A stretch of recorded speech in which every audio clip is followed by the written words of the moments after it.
Welcome back to the Sports News Analysis YouTube channel, where I'm always breaking down the hot sports topics of the day. So be sure to check out my other videos and subscribe to my channel here on YouTube to get all of my videos delivered directly to your inbox. I'm continuing my college basketball previews and predictions with the game between the Duke Blue Devils and the Miami Hurricanes. Duke comes into this game, of course, ranked number 1 in the nation, 16-1, 3-1 in the ACC. While Miami comes in perfect in the ACC, 4-0, and with a 13-3 overall record.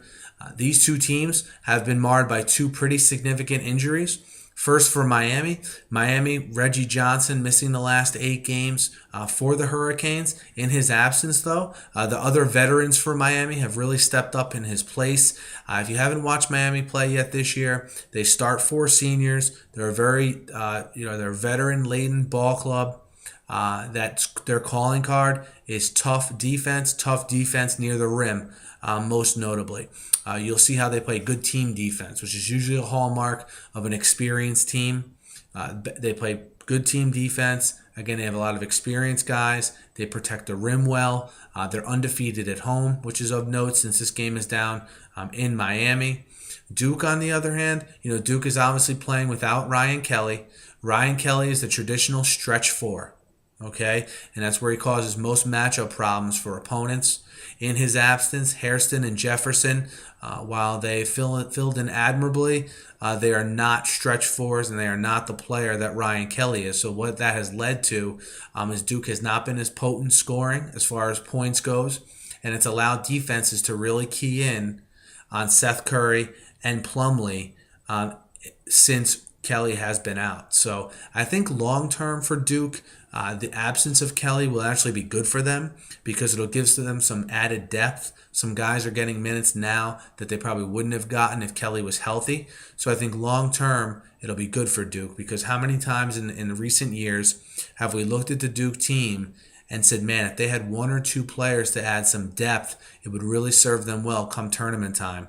A lot of times you see Duke playing 6, 7, maybe 8 guys in a big game, and you just feel like they get tired and they lack that depth. Well, maybe this year the Kelly injury will give them that chance to develop some more players. I think this game will be interesting from the standpoint that you have Duke hungry for revenge after they lost to Miami at Cameron Indoor, if you remember last year. Remember, though, Reggie Johnson, who again, is going to miss this game as well for Miami, had 27 points in that game. So I think his absence in this game in particular is going to be big, and I don't think you can underscore that. On the other hand, for Duke, Seth Curry had a big game against Miami last year. Seth Curry is also banged up, hasn't been practicing full. Both these teams did not play this past weekend, so they got some rest. I think that will help Duke a lot, especially with the Curry injury and the fact that they're trying to integrate some new parts that maybe are a little bit less experienced. I think that 6 days to prepare for Miami is a big deal in this game, and is a big deal when you're playing against a coach like Coach K. Duke will not be intimidated by the moment going down to Miami. That place is going to be packed. That place is going to be raucous. Duke has only played 1 road game this year, however. They are 0-1, but they are 6-0 in neutral site games. So this is a tested team. This is a team with veterans, and this is a team I don't think is going to blink, especially when there's a lot of rumblings that maybe Miami is going to be one of these teams, along with NC State, to really challenge Duke this year. So I think Duke's going to go down there to make a statement. I think Miami plays very well. I think they get off to a good start.